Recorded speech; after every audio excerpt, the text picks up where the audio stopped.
Community College Forum. Welcome back to Nassau Community College Forum on the voice of Nassau Community College, 90.3 WHPC. My name is Kevin Boston Hill, and our guest today, once again, is Professor Darren Petronella, who is our Study Abroad Coordinator here at NCC. So we before going into break, we talked a little bit about the application process. Right. So go a little bit more into detail as far as the how the credits actually work. So how would those credits that I'm amassing over at another school come back to me here at Nassau to be applied to my degree? So when I first meet with a student, once they've identified a couple of things they're specifically interested in, I actually run a degree evaluation on them. So just to see what credits they have already, what they want to do, what major they're in, and what room they might have in their degree to take courses in this kind of a study abroad experience that could transfer back toward their NCC degree. So once we've identified some courses or some electives, so let's say that, for example, they might need a humanities elective, like a communications course or a philosophy course or a language course, or a social science course like a psychology, a sociology, a history type course. Once we know what categories of electives they might have available to them, then when I send the student back to the initial institution that they're looking at or the program that they're looking at, are those courses available? So they have to then work with, again, the sponsoring institution. So let's say, in an example, a student is a Nassau Community College student, but they found a program that Binghamton University might offer, where I went to school for my undergrad, and they see a program. Shameless plug. And they found a great program, and they found a destination that they want to go to. So then we look and see, well, what courses are being offered during that particular term, whether it's a winter, a spring, a summer, or a fall term, or whatever, or anything in between. And then they essentially submit to me course descriptions and all the syllabi, etc. I review it. I also work with Associate Registrar Liz Iglesias here on campus, and we together review and approve whether or not this course would be applicable and transferable back toward their NCC degree. And if that is the case, then the student then would be encouraged to register for that course, and then they would kind of go through the process from that point. Now, there's another piece to that, which is the financial aid piece. If a student is getting financial aid through Nassau and they filed a FAFSA form, it's possible that the financial aid could cover the tuition or some of the tuition costs that they would normally have gotten if they were still a student here. So they're kind of still a student here, but they're kind of a visiting student through another university as well. Right. So then with that tuition that they're paying, is that the tuition put forth by that partner institution or by NCC? It's that sponsoring institution. Got it. So if I'm that visiting student from Nassau going through a Binghamton program, I would pay the Binghamton tuition, but my financial aid might be able to pay for that.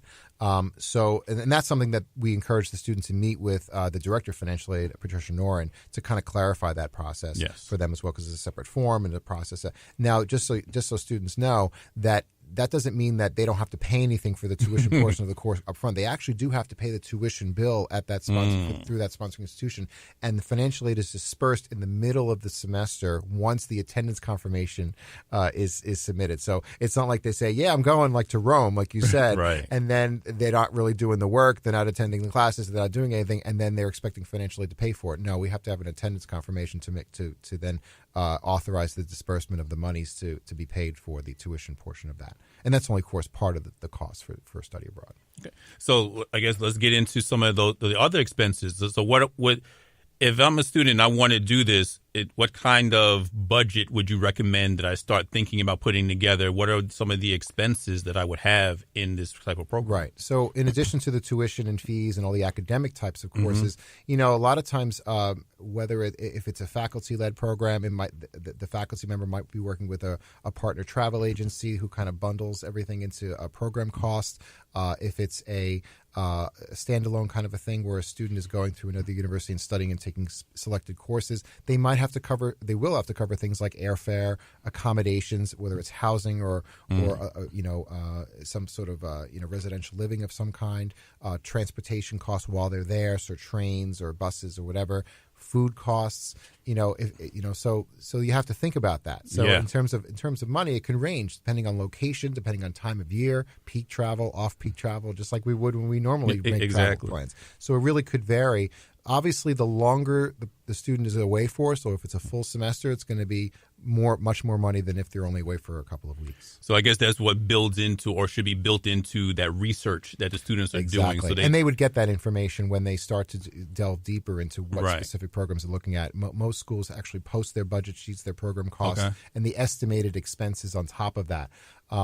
Generally speaking, if a student is going to go away just for 2 weeks for a winter session, even with the credits involved, it might cost them $2,000 or $3,000 versus, say, a 5-week or 4-week summer session kind of course that might cost them anywhere between $4,000 and $8,000. Wow! So it really depends. And if you're a semester abroad, it might be much more than that. And again, it depends on location, depends on when and where, and what and how many credits you're taking and what's involved. There might be separate side trips involved and all those other kinds of things as well. So those are things to keep in mind, and that's why the more time we have, the more information you can have up front, and you're able to make a more informed decision. Now, if they are, if those study abroad opportunities are faculty led, when would a student find out about those? Would it be when they registered for the course originally, or would that be during the course of the semester as it goes, or how would they know that course is going to end up or lead into some type of study abroad experience? So if it's a Nassau Community College faculty-led experience, I'm working on that right now for spring and summer of next year. Okay. So on our website, ncc.edu/studyabroad,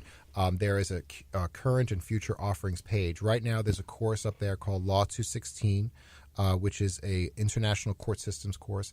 Professor Joan Alexander, who's the chair of the legal studies department here at Nassau Community College, she teaches this course. It's actually a second half spring semester course. So it's a 7-week course where the students come to campus and or do work through Blackboard online through distance education. And then as a group, she leads them through various European cities to international court systems. Oh, nice. They get tours. They get to watch actual court proceedings. They get some really interesting visits, and they're away for about 2 weeks.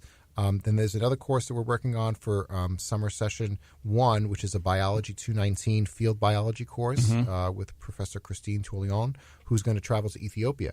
So this course is actually going to be taught all in Ethiopia. Wow! So she's going to take them on field excursions every day, and it's a very specific itinerary. They travel again, but as a group, together.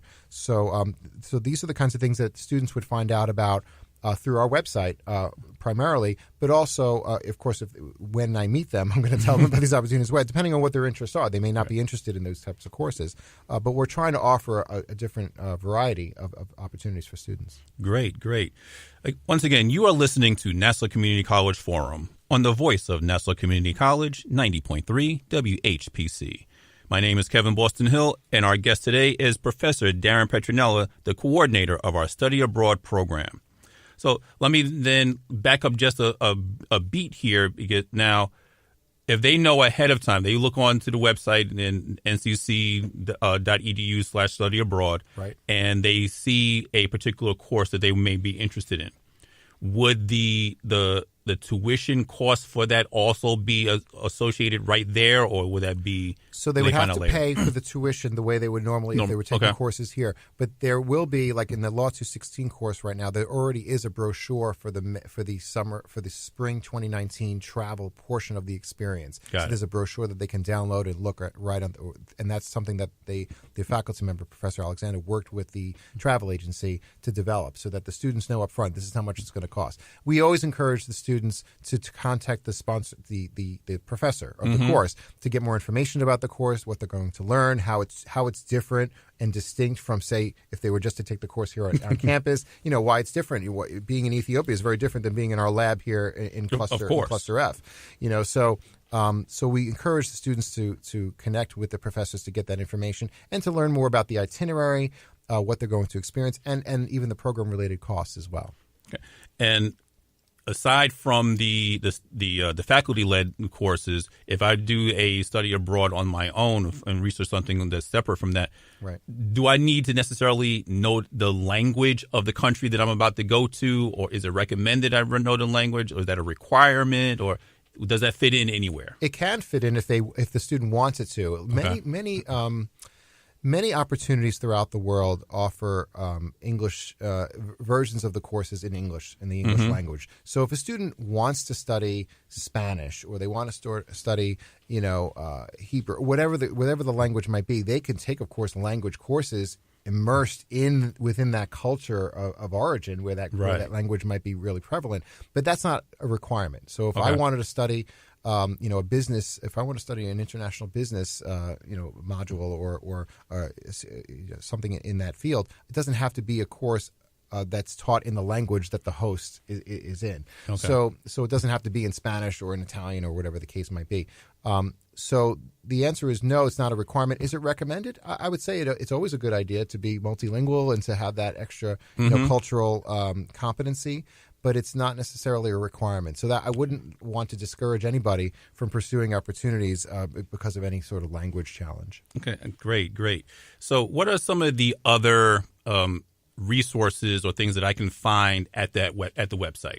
So we have right now we have a student section which has our checklist for students, which kind of takes them through the step-by-step of what they have to do, some deadlines, some forms they'll have to fill out, things like that. They can also look at student testimonials. So as I was mentioning earlier, we had 8 students selected for the New York Stands with Puerto Rico initiative, which was sponsored by the governor's office. And we had 41 applications. 8 of our students were selected. It was a pretty high number. We were very happy with that. And we have 2 students who actually posted pictures and testimonials of their experience on the student testimonials page. We have actually a separate page about the Puerto Rico experience from last summer. And we might be offering that again in the future. We're hoping to be a partner with that as well.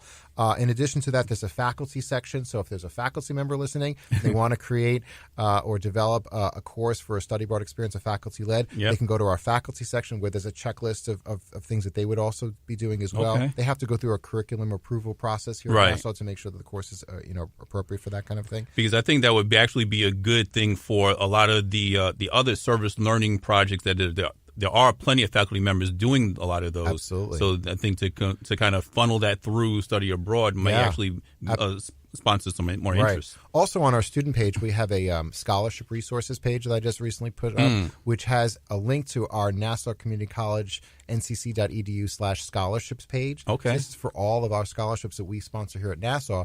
And I happen to be on the scholarships committee on campus. And a student who applies for and is selected to receive a scholarship, they can apply those monies to any educational experience they want. So they can use that money to study abroad. Okay. So, which is great. There are also some other scholarships that are sponsored through nonprofit organizations, government entities, private corporations, etc. And there's a list of those resources on the ncc.edu/study abroad website under the students page as well. There's also an apply button so they can actually fill out the application and the current and future offerings. There's a lot of good information that I'm trying to, again, build up more and more as time goes on. And there's student testimonials, not just the Puerto Rico experience, but I had a student who went away last winter, and I just posted her pictures and her testimonial she went away for about 3 weeks to Rome, to Italy last winter. So these are the kinds of things that students, I think feel more comforted by when they see other students like them kind of doing this kind of a thing. They say, hey, if they can do it, I can do it too.